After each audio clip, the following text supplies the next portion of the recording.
wabarakatuh. Kembali lagi di YouTube channel saya, Ira Hanita. Sebelumnya saya akan memperkenalkan diri dulu. Nama saya Ira Hanita Rahmah, NIM 138 dari Prodi Agribisnis. Di sini saya akan menjelaskan sedikit tentang analisis yang digunakan dalam metode kuantitatif bisnis 2. Video ini saya buat untuk memenuhi tugas mata kuliah metode kuantitatif bisnis 2. Untuk lebih jelasnya, silahkan simak video selanjutnya. Dalam video ini saya akan menjelaskan beberapa analisis yang ada dalam metode kuantitatif bisnis 2 untuk memenuhi tugas kuliah metode kuantitatif bisnis 2. Oke, di sini ada 3 analisis yang akan saya bahas. Yang pertama analisis conjoin, yang kedua analisis jalur, kemudian yang ketiga adalah analisis time series. Yang pertama analisis conjoin. Jadi seperti yang di PPT, analisis conjoin ini merupakan suatu teknis analisis yang digunakan untuk menentukan tingkat kepentingan relatif berdasarkan persepsi pelanggan. Biasanya analisis conjoin ini bersifat subjektif dari masing-masing pelanggan, yaitu berupa persepsi mereka terhadap produk tertentu dan nilai kegunaan yang muncul dari atribut-atribut produk terkait. Selanjutnya ada tujuan analisis conjoin, yaitu diantaranya membuat segmen pasar berdasarkan pada kemiripan preferensi untuk level atribut. Kemudian yang kedua, menentukan kepentingan relatif dari atribut di dalam pemilihan oleh pelanggan. Yang ketiga adalah mengestimasi pangsa pasar merek yang berbeda dalam tingkat level atribut. Kemudian yang keempat, menentukan komposisi merek yang paling disenangi. Yang kelima adalah menunjukkan sejauh mana kesediaan individu melakukan pertukaran. Selanjutnya, variabel yang ada dalam analisis conjoin, variabel dan data yang ada dalam analisis conjoin. Untuk variabelnya, variabel yang digunakan dalam analisis conjoin itu ada 2. Yang pertama variabel dependent, yang pertama variabel dependent, kemudian yang kedua variabel independent. Sedangkan data yang digunakan dalam analisis conjoin, yang pertama data parametrik, yang kedua non parametrik. Yang kedua adalah analisis jalur. Analisis jalur, menurut Robert D.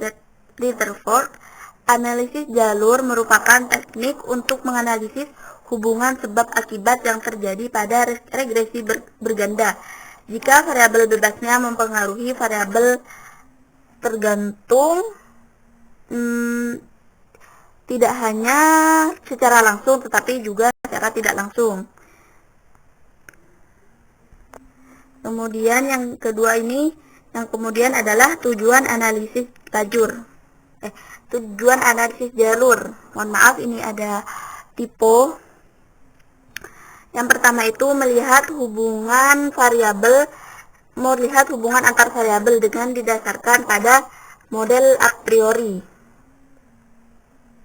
Yang kedua, menggambarkan dan menguji suatu model matematis dengan menggunakan persamaan yang mendasarinya. Di sini yang ketiga adalah menerangkan mengapa variabel-variabel berkorelasi dengan menggunakan satu model yang berurutan secara temporer.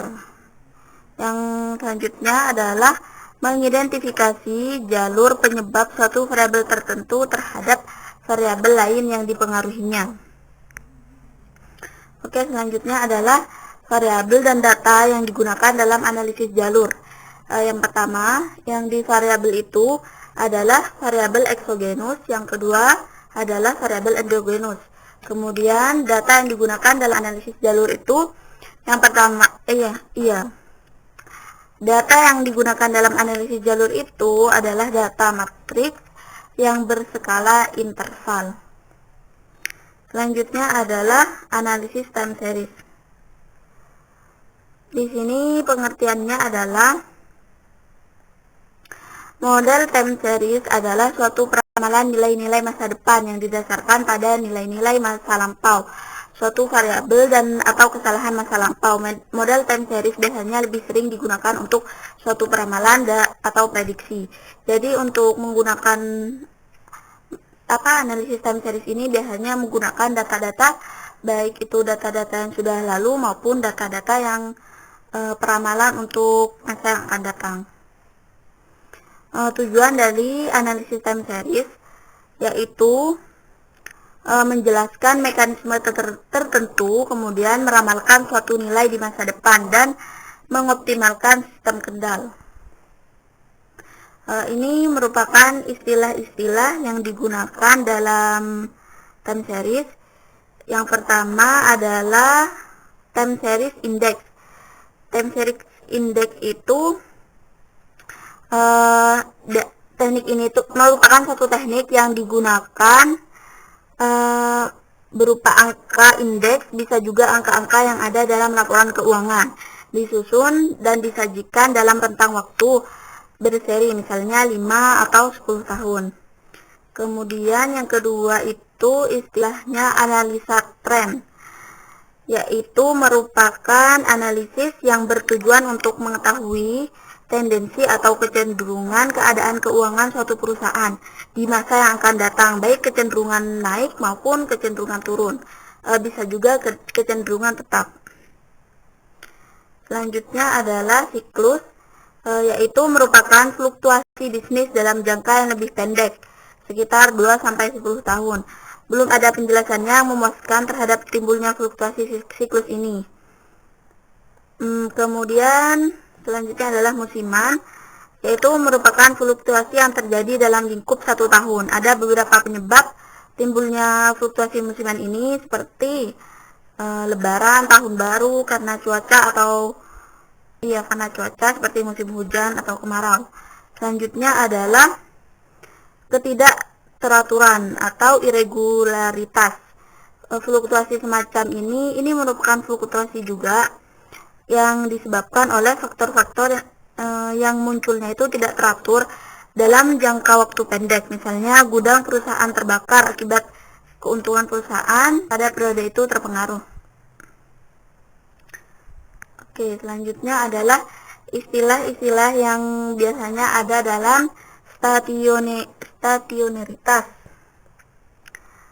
Yang pertama yaitu siklis stasioner. Stasioner itu yaitu artinya stasioner kuat atau stasioner orde pertama, atau bisa juga disebut dengan primary stasioner. Kemudian ada weakly stasioner yang artinya itu stasioner lemah atau stasioner orde kedua. Kemudian bisa disebut juga dengan secondary stasioner. Selanjutnya adalah grafik. Grafik ini merupakan alat yang digunakan untuk melihat adanya stasioneritas dapat dengan mudah kita lihat dengan grafik. Jadi tingkat kestasionerannya itu dapat dengan mudah kita lihat melalui grafik. Kemudian koloregram yaitu merupakan teknik identifikasi stasioner data time series melalui fungsi autokorelasi. Selanjutnya uji Bartlett yaitu merupakan uji formal dari korelogram yang digunakan untuk mendeteksi stasioneritas, menunjukkan bahwa jika suatu time series itu dibentuk melalui proses white noise. Yang terakhir adalah unit trot. Unit trot di sini merupakan uji formal yang paling sering digunakan dalam melakukan uji stasioner. Uji ini biasanya disebut dengan Dickey atau Fuller test sesuai dengan yang menciptakannya, yaitu David Dickey dan Wayne Fuller. Selanjutnya adalah istilah yang biasanya ada dalam uji kointegrasi. Yang pertama ada uji kausalitas Granger. Di sini itu merupakan pengaruh masa lalu dari suatu variabel terhadap kondisi variabel lain pada masa sekarang. Dengan kata lain itu, uji kausalitas dapat digunakan untuk melihat apakah peramalan Y dapat lebih akurat dengan memasukkan variabel X. Selanjutnya adalah statistik deskriptif. Di sini statistik deskriptif itu merupakan cabang dari statistik yang berhubungan dengan penggambaran atau peringkasan data penelitian sehingga data tersebut mudah dipahami. Yang terakhir adalah set rasio ya. Kemudian ini bertujuan untuk memperhitungkan excess return yang didapat sebuah portofolio dengan mempertimbangkan risiko sistematis sebagai tingkat minimum risiko yang dapat diperoleh bagi suatu portofolio melalui diversifikasi sejumlah besar aktiva yang dipilih secara acak. Mungkin hanya itu penjelasan dari saya. Kurang lebihnya. Terima kasih buat teman-teman yang sudah nonton video ini. Jangan lupa untuk like, komen, dan subscribe. Semoga video ini bermanfaat. Wassalamualaikum warahmatullahi wabarakatuh.